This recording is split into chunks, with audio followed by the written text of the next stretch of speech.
अतर सिंह जी, जो हमें बताते हैं कि लाइफ में कितनी भी प्रॉब्लम मुसीबत आ जाए, हमेशा आगे बढ़ते रहा। हिंदुस्तान और पाकिस्तान की लड़ाई हुई थी, मैं दिल्ली में था। आपके तो दिल्ली में सपने ये लेके आए थे कि अपना दिल्ली में और आज आप जब दिल्ली में बैठे हो केजरीवाल की सरकार में, शहर में तो रोजगार है, गांव में रोजगार नहीं, बट काफी संघर्ष कर आपने जीवन में। बहुत संघर्ष किया। हेलो गाइस, कैसे हो? स्वागत है आप सभी का हमारे ब्लॉग चैनल का नाम है ब्लॉग जरा हटके। आज हम आपके साथ एक इंटरव्यू कराना चाहते हैं एक ऐसे शख्स को जो आपको बताएगा कि उन्होंने अपनी जिंदगी के साल में क्या क्या एक्सपीरियंस किया है। तो देर ना करते हुए शुरुआत करते हैं अपने पॉडकास्ट का। नमस्कार सर, कैसे हैं आप? बहुत ठीक। अपना नाम बताइए। मेरा नाम अतर सिंह है। कहाँ के रहने वाले थे फिर भी आप? मेरा डिस्ट्रिक्ट बागपत में शेखपुरा गाँव है, तहसील बड़ौद। तहसील बड़ौद। तो दिल्ली में कब से हैं आप? दिल्ली में मैं सन 65 से हूँ। जब हिंदुस्तान और पाकिस्तान की लड़ाई हुई थी, मैं दिल्ली में था। तो क्या आप बता सकते हैं, जब इंडिया और पाकिस्तान की जब लड़ाई हो रही थी तो ऐसी कुछ घटना बताओ जो आपने देखी हो, आपको याद हो। मैं ऐसी घटना तो ये थी, जब हम दिल्ली में रहते थे, यहाँ की ऐसा ब्लैक आउट हो जाता था कि रात को माचिस की तिल्ली भी नहीं जला सकता था इंसान। तो ये सब चीज तुमने खुद एक्सपीरियंस किया है? हाँ, खुद हमने अपनी आंखों से देखा है। तो उस टाइम आपकी उम्र क्या रही होगी? उस टाइम हमारी उम्र जो थी, करीबन 16-17 साल की उम्र में। 16-17 साल। तो डर का माहौल होगा वहां पे आपके उस टाइम तो? हाँ, डर का माहौल था। तो बताओ, आप अकेले थे या परिवार के साथ यहाँ पे थे? नहीं, अकेले ही थे हम। गांव से 3-4 जने आ रहे थे, अपने काम की, उसमें काम के तलाश में काम करते थे हमने। तो जब आप यहाँ पे थे, इंडिया पाकिस्तान की लड़ाई चल रही थी और पूरा ब्लैकआउट था, तो आप माचिस की तिल्ली भी नहीं जलाते थे? नहीं, तो फिर रात में आप कैसे अपना दिन करते थे रात में काम? रात में काम नहीं करते थे, काम दिन में ही करते थे। अपना एक आदमी से सुबह अपना दिन में ही खाना बनवा लिया, और अपना शाम को अपना 6 बजे के बाद में ब्लैकआउट हो जाता था, फिर अपना बिस्तर पर बढ़ जाते थे। दिल और दिमाग दोनों डर से भरा रहता होगा आपका, तो बिल कब क्या हो जाए। हाँ, तो नींद आती थी आपको उस टाइम पे? हाँ, नींद आती थी। डर नहीं लगता था कि क्या होता बस है? डर क्या, डरना क्या था भैया। जो जो झगड़ा है वो तो हिंदुस्तान का पाकिस्तान की लड़ाई चल रही थी, जो होता वो सबके साथ होता। देखो गाइस, ये एक किस्म की हवा जिन्होंने ब्लैकआउट देखा है इंडिया में हम्म, 65 में, हम्म, उस टाइम इंडिया में थे। हम्म, तो ये अपना आपको देख हाल बता रहे हैं आप लोगों को। हम्म। ठीक है सर, चलो हम पॉइंट हटते जाते हैं। आपकी वजह क्या थी दिल्ली में आने की? आप गाँव छोड़ के दिल्ली में क्यों आए? दिल्ली में यूँ है कि रोजगार की कमी थी, पैसे की कमी थी। उस टाइम पैसा बहुत कम था। उस टाइम पे हमने 65 में 5 रुपए रोज की मिस्त्री मेसन की दिहाड़ी करी, हमने मेसन की मजदूरी करी है गाँव में? दिल्ली में। उस टाइम गाँव में जब दिल्ली में 5 रुपए था, तो गाँव में क्या था? गांव में तो वही 1.5 रुपया, 1.5 या 2 रुपए थे बस। तो क्या सपने लेके आए थे आप दिल्ली में? कुछ सपने थे आपके तो दिल्ली में सपने आने ये लेके आए थे कि अपने बच्चों को 2 पैसे कमा के लाएंगे, अपने बच्चों को आगे पढ़ाएंगे लिखाएंगे, बस यही सपने थे अपने। के? तो सन 65 में जब आप दिल्ली में आए थे और आज आप जब दिल्ली में बैठे हो केजरीवाल की सरकार में, तो आपने क्या क्या चीज बदलती हुई देखी, वो आप थोड़ा बताना चाहोगे कि आपने, हाँ, ये चीज आपने बदलती हुई देखी है और उस टाइम में और आज के टाइम में इतना फर्क आया है? भाई, जब से हम देखते आ रहे हैं, कांग्रेस का राज था, बहुत सही चल रहा था कांग्रेस का राज भी। शीला दीक्षित ने जो दिल्ली में काम कर दिया, वो किसी पार्टी ने नहीं किया, आज तक नहीं किया। ठीक है, हम किसी पार्टी पे नहीं जाते क्योंकि तो ये थोड़ा सा पार्टी पे हो जाएगा। हाँ, मेरे को बताइए, आपने क्या क्या चेंज होते हुए देखे, दिल्ली को क्या बदलते हुए देखी आपने? 65 में कैसी दिल्ली थी और आज आप कैसी दिल्ली देखते हैं? साधन क्या थे पहले और अब क्या क्या बदला है, वो बताइए आप। पहले जो साधन थे, बसों के साधन थे। इतना ट्रैफिक नहीं था जितना ट्रैफिक आज है। अब तो घर घर में मोटरसाइकिलें हैं, कई कई गाड़ियां हैं। अब तो प्रदूषण ही इतना है, ले चुका है, जब उस टाइम प्रदूषण नहीं होता तो था। दिल्ली में कैसी हवा थी उस टाइम पे, मतलब आज साफ, के टाइम से कंपेयर करें तो? बहुत बढ़िया साफ हवा थी जो। ठीक है, ठीक है। तो बताइए, जब आप अपना गांव छोड़ के दिल्ली आए थे तो क्या सपने लेके आए थे, मतलब क्या करना था, क्या करना चाहते थे आप अपनी जिंदगी में? देखो, हम गाँव से आए थे, अपना लेके आए थे। गाँव में रोजगार नहीं था। अपना 2 पैसे के रोजगार की वजह से यहाँ से दिल्ली में आए। तो आपको रोजगार आगे अच्छे से मिला?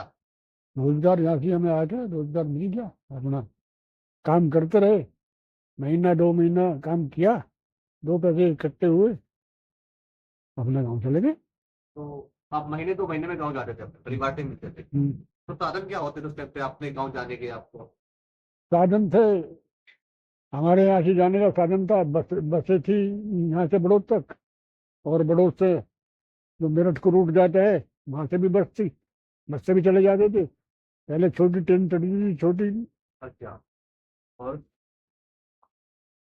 और नहीं, कभी अगर पैसे की ऐसी बात जेब में पैसे नहीं हुए तो अपना नहीं, साइकिल से भी चले जाते। साइकिल से आप दिल्ली से अपने गाँव पे चल जाते थे? यहाँ चले जाते थे। कितने किलोमीटर होगा आपका गाँव? यहाँ से होगा करीबन कोई 70-72 किलोमीटर। तो कितना टाइम लगता था आपको साइकिल से जाने में? साइकिल से जाने में हमें 4 घंटे लग जाते 4 घंटे? थे। आराम से जाते थे, जहाँ ठगी वहाँ बैठ के हम आराम से चले जाते। तो ठीक है, अच्छा लगा आपसे बात करके, आपको बताया। तो अब मन नहीं होता आपका वापस गाँव जाने का? इतने साल आपको दिल्ली में हो गए।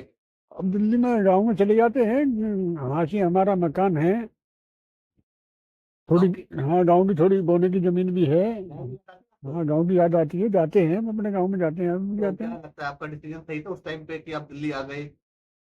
हाँ, उस टाइम का हमारा डिसीजन सही था, जो हम चले गए, आज यहाँ से हम दिल्ली में बैठे हैं आके। तो आप खुश अन्य हो दिल्ली में गाँव छोड़ के अपना?